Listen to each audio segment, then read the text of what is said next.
Hello children, this is your chemistry class and we will continue chapter 4 water.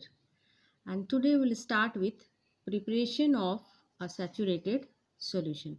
Children, I had taught you in your previous class that what is a saturated solution. You already know. So what is a saturated solution? A solution in which no more solute can be dissolved at any temperature is called a saturated solution. Means no more solute can be dissolved even after increasing the temperature. That solution becomes a saturated solution. Now I will teach you how do we prepare a saturated solution. So here we will prepare the saturated solution of a common salt or sugar in water at room temperature. Okay.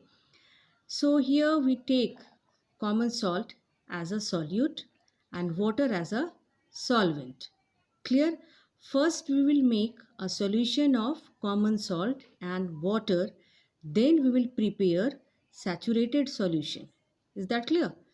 So for that what we have to do? We have to take common salt, water and glass tube or test tube. Clear? I have already told you that here salt we will take as a solute and water as a solvent.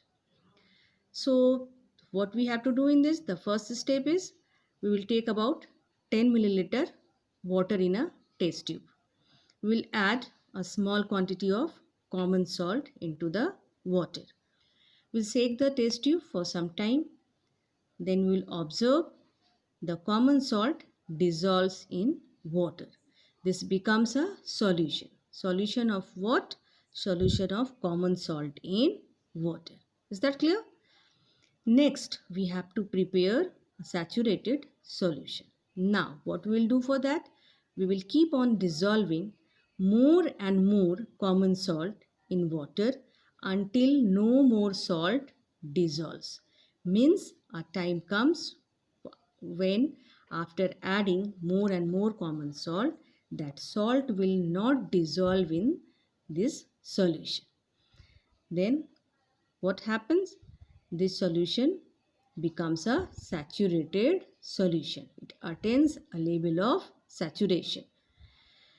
Now let the solution stand undisturbed for some time. So what we will observe? We will observe that solid salt settles down at the bottom of the test tube. Why? Because the salt does not dissolve in that solution, because that solution has become a saturated solution. This supernatant solution is the saturated solution of common salt in water at room temperature. Isn't it? Now we are preparing this solution and this saturated solution at normal room temperature. Clear? Now, what is the meaning of this word supernatant solution? A solution in which solid solutes settles down at the bottom as a residue and liquids lying at above that residue or solid solutes, that solution is called supernatant solution. So here we have seen in this saturated solution that salts settles down at the bottom and solution lying above that solution. That is why this is called supernatant solution. Okay. Next step, what we will do, we will heat the test tube and shake it. So what do we observe? We will see that solid salts lying at the bottom of the test tube also get dissolved, but to some extent, not entire. Why? Because this has become a saturated solution, but we know that solubility of common salt or solid solute increases with rise in temperature. Since we have increased this temperature and at higher temperature that solubility increases, solubility becomes fast, and that is why these solid salts which have been settles down at bottom will start dissolving and in that solution.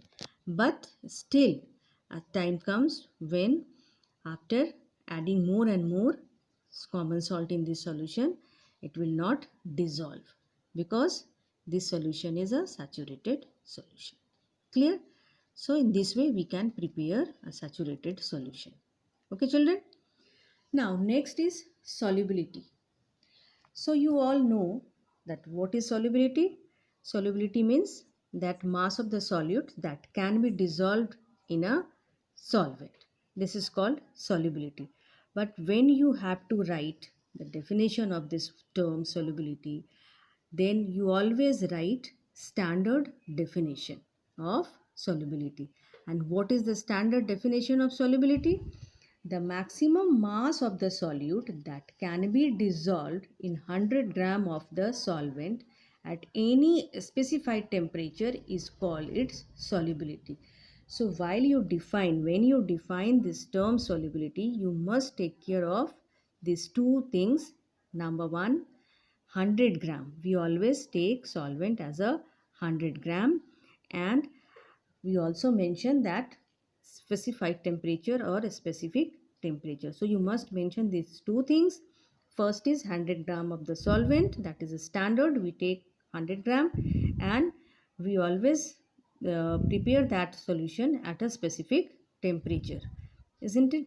So you all must write this standard definition while you have to define this term solubility.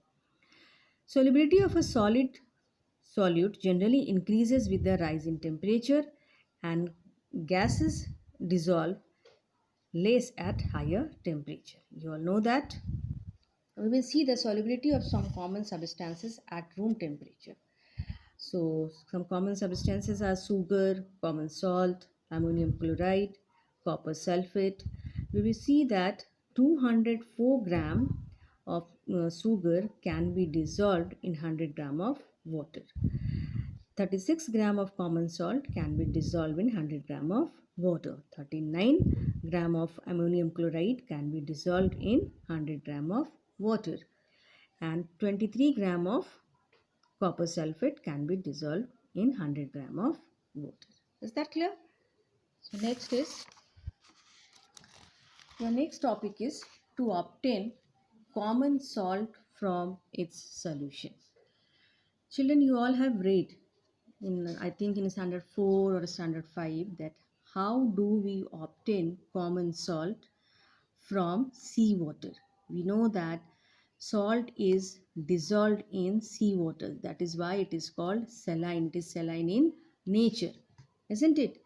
And the process by which we remove or we obtain common salt from seawater or from its solution, that process is called evaporation or vaporization. I have already taught you what is evaporation or vaporization. What is evaporation? Evaporation is a process of change of state from liquid to gaseous state. After heating, liquid changes into gaseous state. Water changes into water vapor. So this process is called, or this physical process is called evaporation or vaporization. Clear? So by this process we can obtain common salt from its solution. So solution of salt in water is a mixture containing common salt. Here common salt is the solute and water is the solvent. So there is one activity, activity 3 given in your book. The same thing which I have explained. For this what we have to take? We have to China dish. What is China dish? It is a dish made by a specific type of clay that is called China dish. Glass rod and salt solution. What we have to do in this? We will heat about 50 milliliter of common salt solution in a China dish, and when the water starts evaporating rapidly, we will lower the flame. What do we see? We will see that a white residue is left behind in China dish. This is solid common salt. So what happens in this process, in this experiment? Very simple. After heating, water gets evaporated. Means water changes into its liquid state to gaseous state, that is water vapor. And that solid salt as a residue remains there in that China dish. So this experiment, it's very simple experiment. You can perform, you can do at your home, and you can see that we can separate out that or we can obtain or we can get that salt from its salt solution. Okay, so common salt is recovered from its solution by evaporation or vaporization. Okay children, that's all for today. Thank you.